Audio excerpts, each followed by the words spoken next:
Are you up on max full mag? Aye, ain't bad. Excellent. Let me.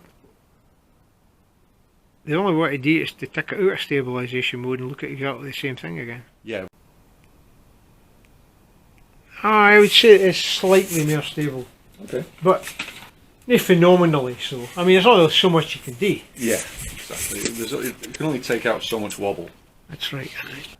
That's a cracking black and white image, I would say. I mean, to me, it's grainy in the sense that just like a PARD VCSEL image is grainy. Have you still got the IR on? Yeah, it's still on full power on red. Okay, tick it up, just press it again to switch it off. Right. Right now, it's beginning to get quite dark in here. You're still getting a good image. Go look in the corner. Can you see? Well, I can look at that 3-pin plug Dyson Hoover. The hinge is on the left side of the garage door. You can still see them pretty clearly. Yeah, I can't see them with the naked eye anymore, but I can see them with this. Okay, good. I can see the rivets and stuff Okay. on the hinge. You can see a few little holes in your garage door where the hinges used to be, or wherever. So I can see details with this that I can't see with the naked eye. Okay, put the colour filter back up in front of the lens, and maybe go into the menu and put it into daytime mode. I'll have to stop recording. Would you say in colour and daytime mode, which is in colour, is it any dimmer or less dim than it was in black and white mode? In principle, it should be dimmer. I can see. I can. Enough light, then fine. I can see the same rivets on your garage door hinge and the same 5 holes. Oh, that's good. Oh, it's pretty dim in that corner. Yeah, I can see the white plug on top of your annealer. Obviously, at short range, it's quite just going from moving it by focused by a meter. You've got to refocus. You're right at the bottom end of its focusing range, I would guess. Yeah, but I would think we go out to the quarry and we're looking out full 600 meters. I would think it'll not take much focusing change. It'll Oh not... no! I would think once you get out.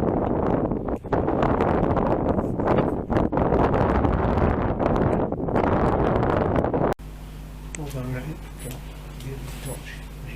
I'm just manually ranging the roof with a ridge tile, 88 meters, 85 at the bottom of the ridge, 88.8.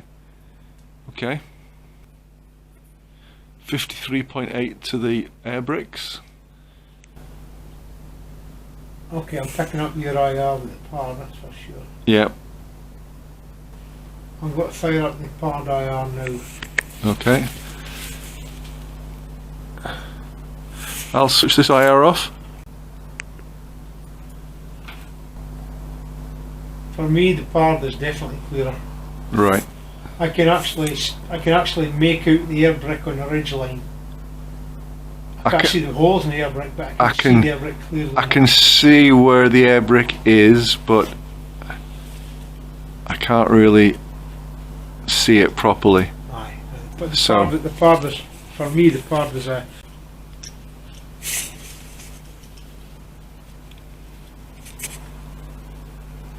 I need to do them side by side.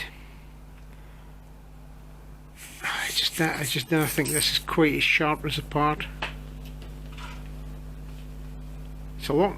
It seems to be a lot more focus fussy. We're going to have to go back out to the quarry because we're going to have to run this off power banks because the batteries are just not. We're just not up to it tonight, especially not maximum IR. But there's no lag in the night vision sensor. The IR itself is good. It's Yeah. a good IR. Yeah. The other thing we haven't tried is the other different colours, that amber and green. Right. Let's try them and see how that is for Okay. you.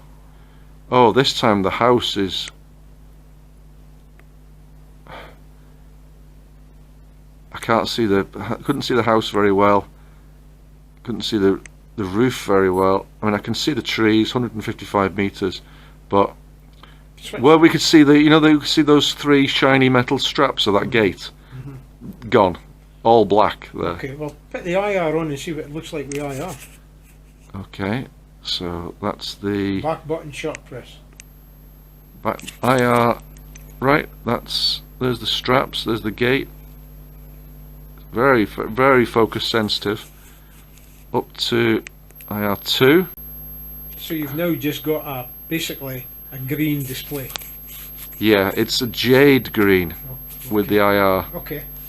Okay. And So up basically, to what we're speaking maximum. about is it might be more like a tubed night vision system where its eye was green, just more relaxing on the eye. Yes. Would you say that's more relaxing on your eye than the black and white image? Put it off and back to 1. I'll put it on 2. It's not too bright. Any difference? I don't know. Have a look. Have a look. It's on IR2. Ooh! Ooh, I reckon if I like that. It's classic night vision green. Right. Okay. I'm going to bump it up to IR3. I'll tell you what you might need to do here is to reduce the screen brightness. Okay. Well, that's the far button. Oh, that's what I'm trying to do. Oh, that's it down there now. Okay. I wonder if the change in the screen brightness will come through onto the recording. I would doubt it, because it should only be for the display. That's pulling about 1.4, 1.5 amps right now. There'll be a slight difference because of the screen display brightness.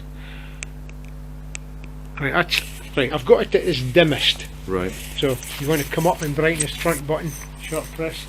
Okay, just work up front button and cycle through the screen brightnesses. I'm on 1, so 2, 3, 4, 5, 6, 7, back to 1. Okay. 7 levels of screen brightness. Okay. But yeah, definitely the lowest one or number 2. Okay. I mean, even 2s are, maybe it is. Yeah, 1 or 2. Okay. But right, go back into the menu and change it to, what is it, orange or something? Was it? oh right, okay. So I have to stop the recording. Right, recording again. So that's amber, and let's take it down. Right, amber on 1. It's like an orange. 2.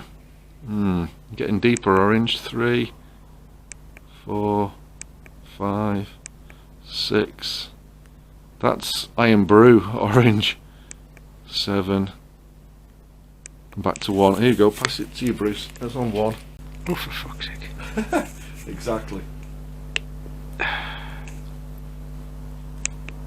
Ugh. It gets thicker and thicker Irn Bru. I'm not even going to call that sepia. I'm calling that Irn Bru. I think that's a good name for it. Yeah. I'm not noticing a huge difference between sort of 4, 5 and 6. No, it gets more subtle as you go up through the levels. If you raise it up so you look at the front of the roof of the garage, the front of there, it's like the sun is just rising or setting. Oh God, I reckon if we work with that. No. But hey, at least it's there. So it might work for some people who have got a problem with just the plain black and white. Yeah, there are 4 deer just running across the field. I'm just recording it right now, but I'm kind of looking over my left shoulder and twisting round. Okay, so I've got the focus crisp, or reasonably crisp. Roof should be here before long. Just double check where that maximum range is. 619, okay. That's the furthest range I've had yet. It's decent. Now when I'm looking through these fellas, the LRF targeting box in the centre of a cross, a small reticle is in the centre of the screen, and the distance is showing in metres just above that, in quite bold lettering. But I know when looking at the nighttime footage, the LRF flash, the recording was in the centre screen, but the distance was displayed at the bottom. It occurred to me that at 24 minutes long, this is already a pretty comprehensive video review for a lot of potential users of this night vision binoculars.